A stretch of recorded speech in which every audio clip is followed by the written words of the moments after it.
UMBC, they were really, really good in the first half.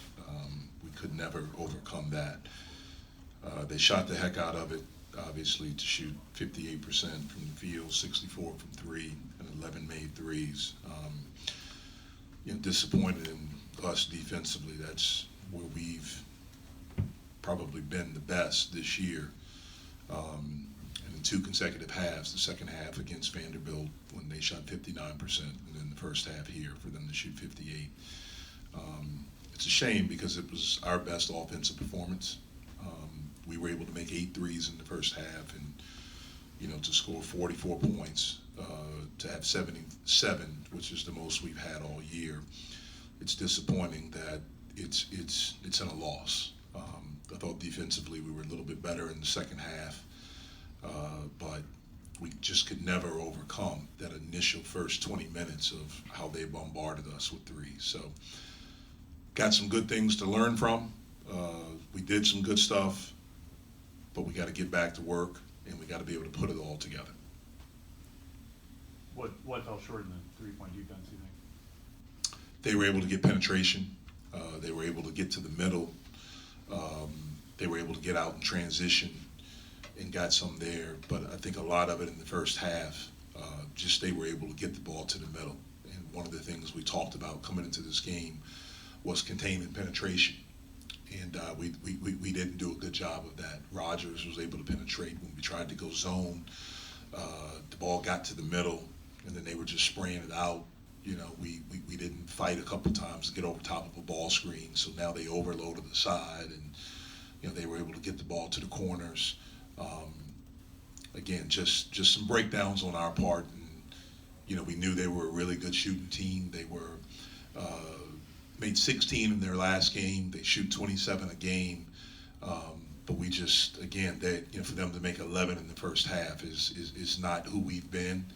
It's uncharacteristic of who we've been, and again, disappointing. When we talked to Femi after the last game, he talked about there was a lot of bickering, he felt like, amongst the team and some of the communication problems. Is that something that you saw carry into this game and part of the problem, or what did you attribute more? I didn't see that. Maybe it was some stuff on the court with it, but I didn't see that. How much do you attribute the game turning when Femi picked up his second and they were able to kind of take advantage right there? I think they went on like a 17-3 run after that. Yeah, well, certainly we need him on the court. He's a guy that's one of our best offensive players, but he's also one of our better defensive players. And when he's out there, we need him talking too. I think when he talks and he's like really into it, then we're a different basketball team. But certainly, having him pick up his second foul that early was, not great for us. Jeff, last year you had games like Syracuse and games where things were going well in the first half, but there was a leader or a catalyst somewhere who could get things started. Who is that guy on your roster that you can look to and say, like, hey, this is the guy I can count on to lead my guys moving forward? Yeah, I'm not sure we had one last year, and I'm not sure we have one this year. We had some older guys last year, but I don't think we had one guy last year that I felt like was the leader of our team.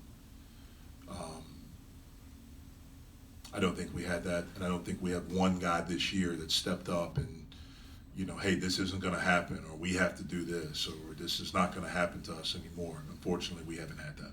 How much of that is a problem? It's an issue. I mean, look, we need everyone. Look, we're a young team, and I'm not trying to make an excuse, but that's who we are. Our most veteran guys that are playing right now are sophomores that have played for us.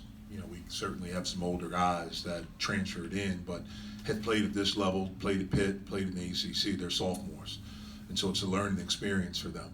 I don't think we have any of them, the sophomore that are like just natural leaders, like the Brandon Knights or the Krausers or the Fields, the guys like that, or James Robinsons. That's something that we unfortunately haven't had. Jeff, the first 7 minutes of the second half, actually 9 minutes, you held them to like 7 points. You really got after it on defense. Do you feel like you can, that's who you can be, that little capsule, like defensively? Yeah, I do. Paul, we've been pretty good defensively this year. If you look at the season stats before this game. Now, obviously, to change after this game, but before this game, teams were shooting 43% against us. I think 42 point something, and they were shooting about 33% from three. That's not bad. That's not bad. In the last 3 games, those numbers were about 38% from the floor and about 28% from three. And so we've been pretty good on that end. Just the last half of Vanderbilt and the first half of this game, we weren't. You know, in the second half of this game, I think they were about 34% from the field, 34.8. So that's who we have to be. That's who we have to be. You know, I've said we have to win ugly. And we have to understand that all the time. And we have to do it every time we step on the court. Jeff, what's a rallying point that you can that you can see your team focusing on to turn things around from? Well, again, I thought we did some good things today. For us to score 77 points, for us to make 11 threes, you know, I thought that was good for us. So hopefully we can carry over and have some confidence. Guys saw the basketball go into, you know, like you made some shots. Hopefully that's a count that we can carry over, and then we can get back to playing defense like we played the second half today and like we had played, you know, for most of the season. Obviously the turnover thing is a big thing for us. That's an area where we really have to get better. To have 14, and they capitalize off of them. You know, we really have to do, and some of these today were unforced, and so we have to do a much better job of that.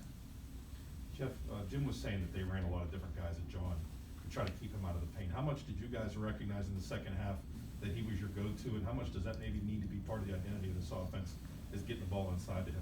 Well, it has to be, and it has been. But the other thing that has to happen is that we have to make shots. You know, I don't know if you were watching, they weren't guarding our guys towards the end because they looked at the percentages coming in and the fact that we had only made 13 threes. So they didn't guard our guys. And so it's easier to guard John when you're not making shots. You can collapse the defense. The fact that we made some shots today kind of helped John. It helped the spacing out a little bit. So it goes hand in hand. We need John. Like, there's absolutely no question about that. Like, we need him. We need him to be good for us. We need him to finish. You know, he was 8 for 10, 5 for 7 from the free throw line. That was good. But we also need all the other stuff. Offense wasn't our problem today. It was not our problem. If we had one problem offensively, it was the turnovers. You know, we lost this game because